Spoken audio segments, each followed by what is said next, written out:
денеде қандай да бір жарақат болса намаз оқи беруге бола ма? Иә, бола береді.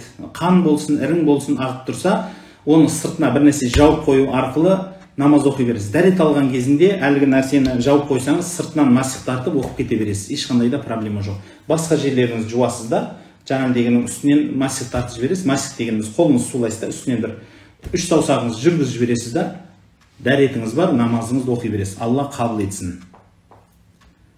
Ұстаз, бамдат намазынан соң сразу ұйықтаса болады ма дейді. Болады, әлбетте.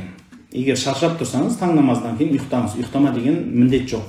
Бірақ пайғамбарымыз саллаллаху алейхи ва саллям таң намаздан кейін күн шыққанға дейін отырғанды жақсы көрген, және сол кезде рызықтың кең болуына себепкер болады деп айтқан мұрасы бар. Сондықтан, егер рызық несібеңіз мол болсын десеңіз, бірақ шаршамай тұрсаңыз, таң намаздан кейін ұйықтамауды әдет қылыңыз. Және ұйықтамау кезінде таң намаздан кейін пайдалы іспен айналысқаныңыз жақсырақ болады. Шәуәл айы қашан басталады? Шәуәл айы айт күні басталып кетті. Бірінші айт күні, бірінші шәуәл. Содан 28 күн есепте беріңіз, осы күннің ішінде ораза тұта бересіз.